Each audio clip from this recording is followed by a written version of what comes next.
Good morning, everyone.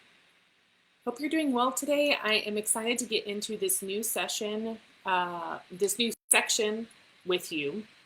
Our sessions over August are going to be touching on a little bit of buyer psychology, which I think is really exciting and good to know about for anyone who has their business and they're trying to market, they're trying to make content, they're trying to create products. Knowing about the psychology of the people who are buying from you is really important. And also maybe other ways that you can easily kind of change a couple things that you might be doing to make it easier for people to buy, make your products more exciting, all of that. So I'm excited to talk to you today about this. If we've never met before, I'm Melissa Fryer. I am the owner, CEO at Build a Better Bakery. I would be your main mentor if you wanted to work with us. And what I like to do is specialize in focusing about 17 years worth of baking industry experience, separated between cottage and commercial locations, into this content that I share with you to help you master your calm control. Because I think that when you're a business owner, feeling like you're in control but staying calm around that control is important. Also, genuine joy, just really loving what you're doing, making sure that you're only focusing on the things that are really working for you. And then lastly, creating a sustainable income around what you're doing, because your time is important. It's for value, and I think that I can help you create a sustainable income and get more profit out of what you're doing. So that's what I like to share with you. And I'm just here for you, baker to baker. It's what I've done for years. I know a lot about it. I'm in it. I do it right now. I still bake. I still sell locally. I do bake only what I want. And it's done a little bit differently, but I definitely understand a lot about likely what you're going through. And today we're going to be talking again about why customers choose to buy when it comes to money. So I've separated this out into 4 sections. Today we're going to talk about money, and I want this to make sense to you today so that you can use this to generate more sales for your business, just understanding the money concept and the money aspect of why people are going to buy.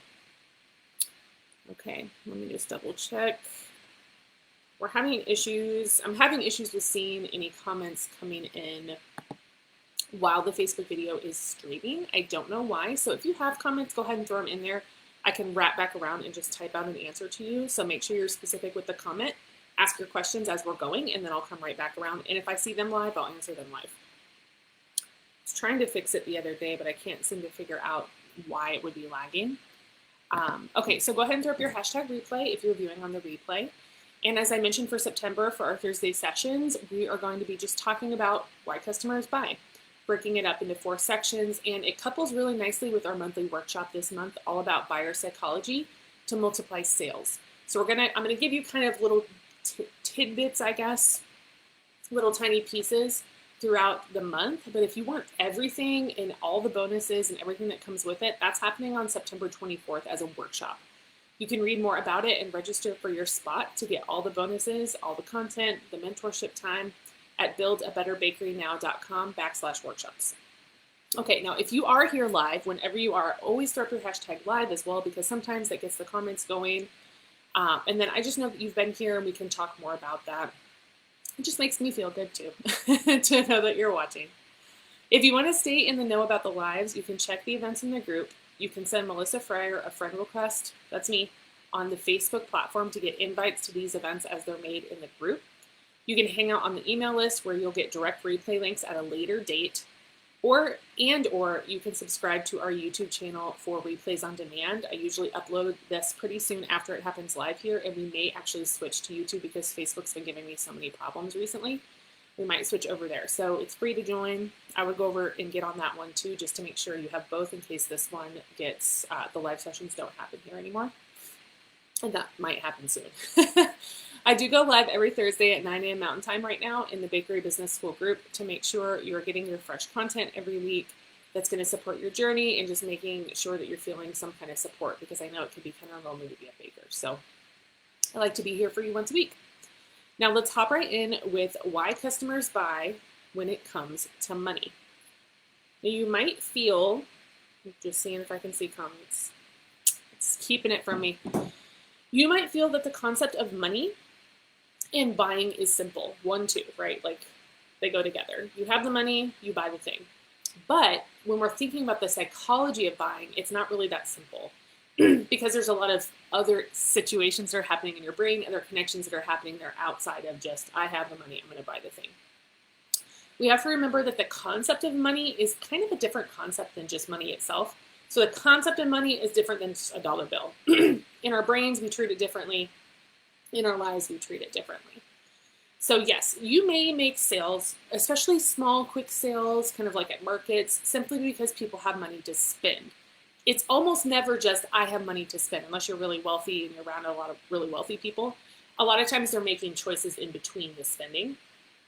And I will say that one time I went to a market, I was traveling and I had $100 that I wanted to spend at the local farmer's market because that's just where I wanted the money to go. So I ran in there with just money to spend, and it was going to close in 30 minutes. So I had 30 minutes to run around and buy like expensive vinegar and eggs and all this stuff that I really shouldn't have been taking with me anyway. So sometimes people do come in to just spend money, but a lot of times there's some processing that's happening between the actual spending.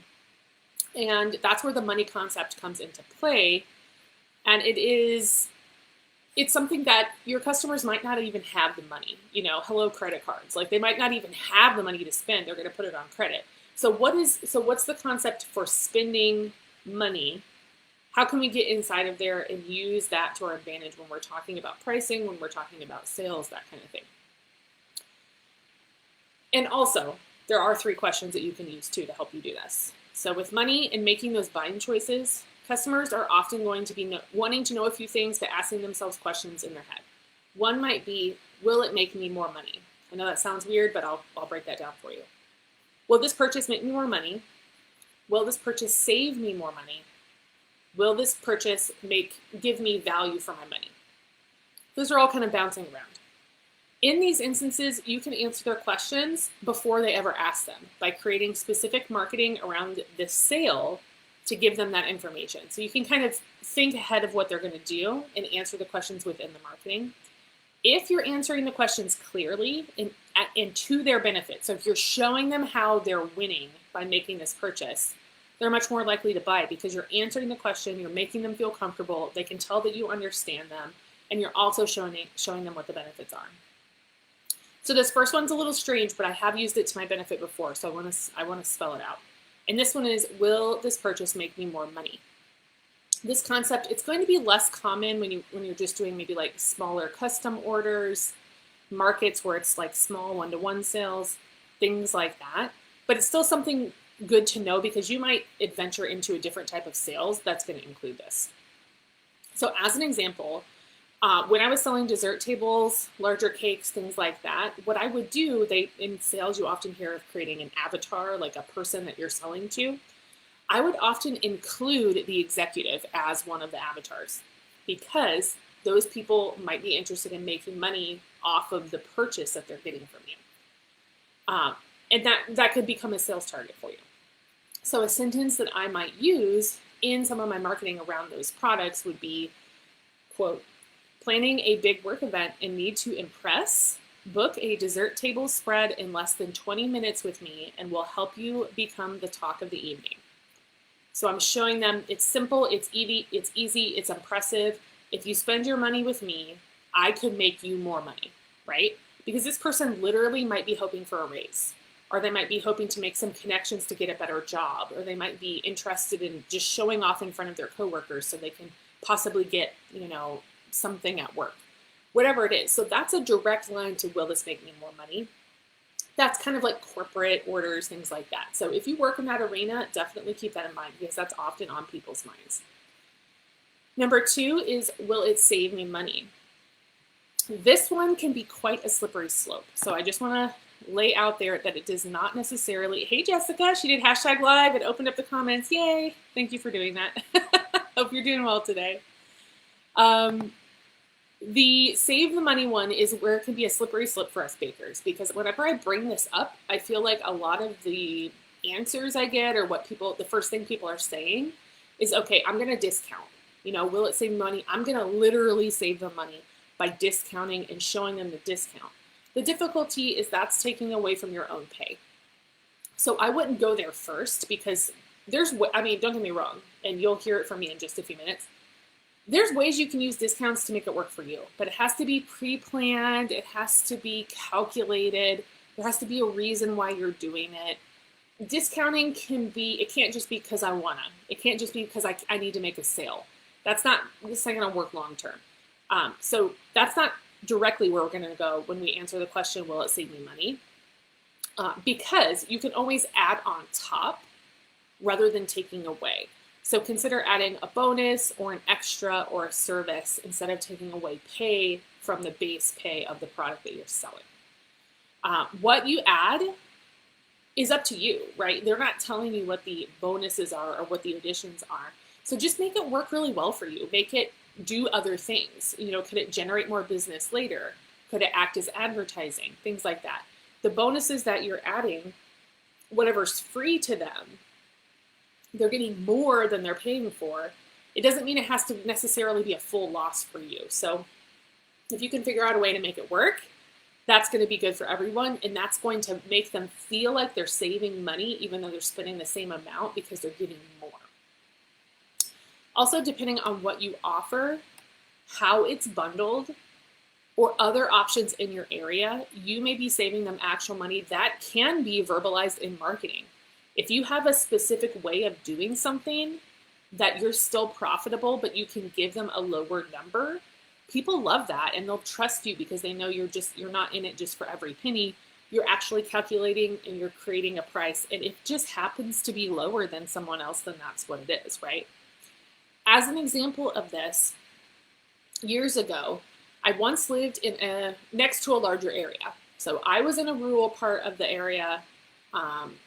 And that larger area had extremely high prices because it was like a tourist destination, but I didn't live in the tourist destination.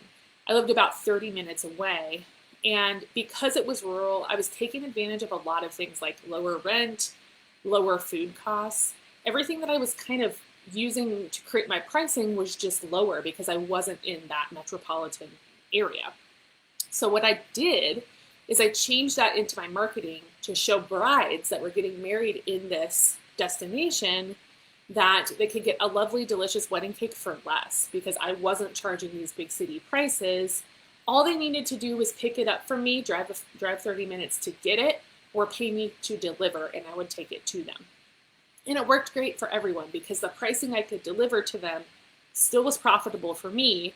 I set it up to where they're still paying me to deliver, even if I'm delivering, and everyone's happy and they're getting a beautiful cake, but they're not having to pay big city prices. So, however, that obviously isn't going to work for everybody, but that's how you can create a situation where they are saving money, actual money. But just please double check that you're still profitable and it makes sense for you otherwise. Lastly, from a past session we had a couple weeks ago, we discussed the Shopper's Delight Bundle, one of my favorite ways to sell at markets. This is another example of how getting something for less or for free can feel really good, but you have to plan it correctly on your end first before you can give that opportunity to make sure it's not taking away too much from what you're doing. And with that, people love it. You're having fun, they're having fun, you're making a lot of sales. It's a good time.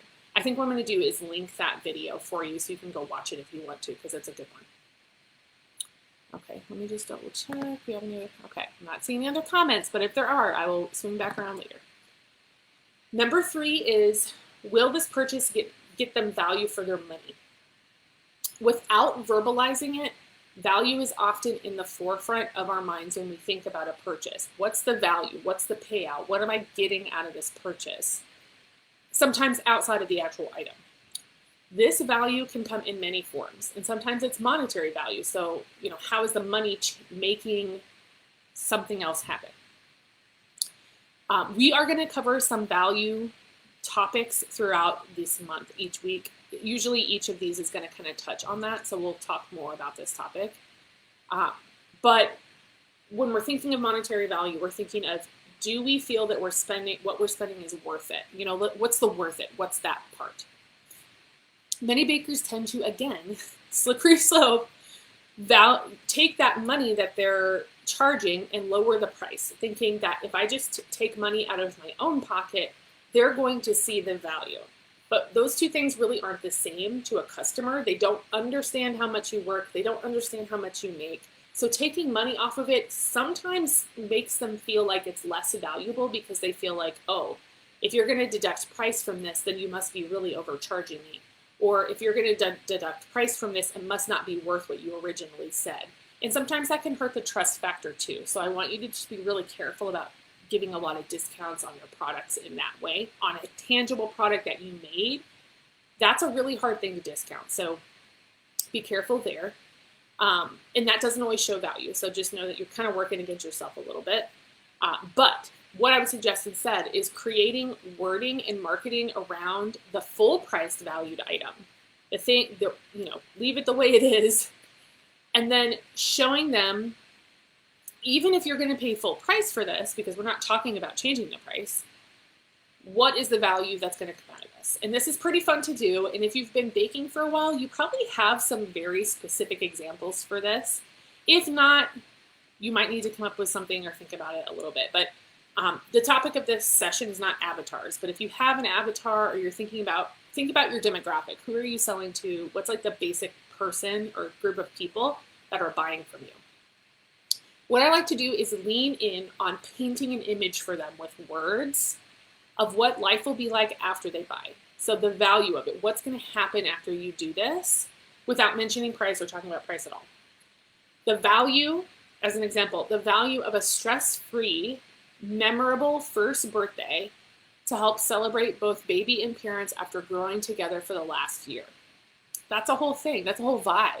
If you've ever been to a first birthday party or you've ever been a mother or a father of a first birthday kid, you know what I mean. It feels good to be taken care of. It feels good to have things planned. It feels good to have it be in a nice situation and just get a little bit of relief and have people excited, right? Because you've gone through a whole year of being a parent and it's hard. So that could be a whole picture that you're painting. Or what about the smooth, decadent transition from dinner to dessert at your corporate event that leaves your networking connections reeling with joy and sharing on IG right away? So that's another image of, you've planned this dessert, you purchased it from me, I made it for you, delivered it, seamless, smooth, everything's beautiful.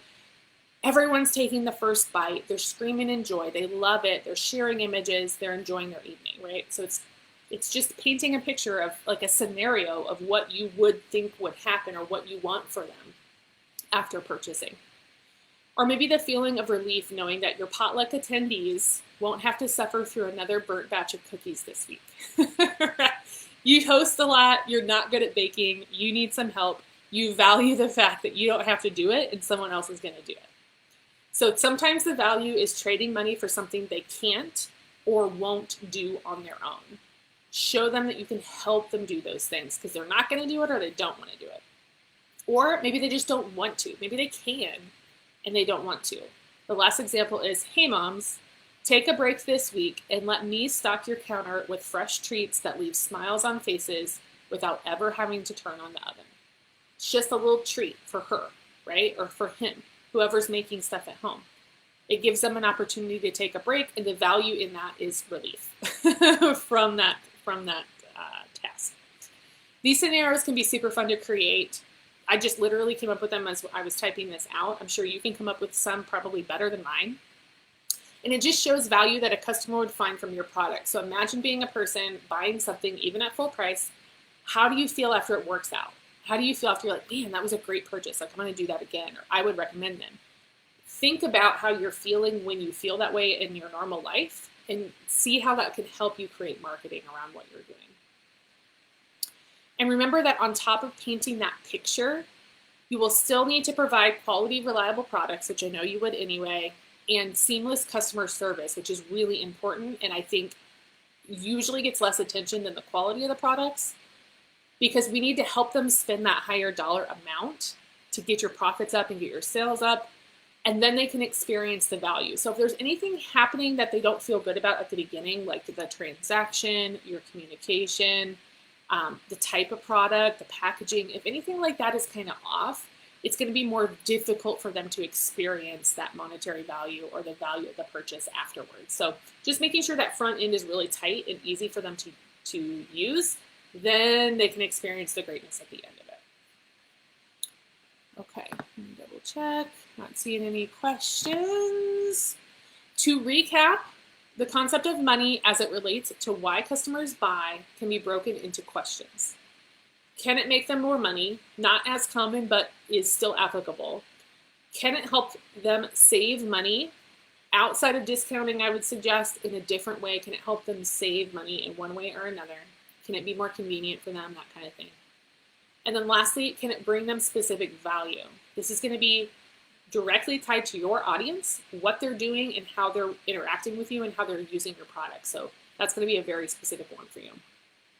Use these questions and your products and your personal experiences with clients in the past to craft marketing and wording and even a new maybe slogan around your brand to drive sales and take advantage of the psychology of sales. That's how we're going to use it. We're going to see why people are doing things and how you can use that to support them in a sale.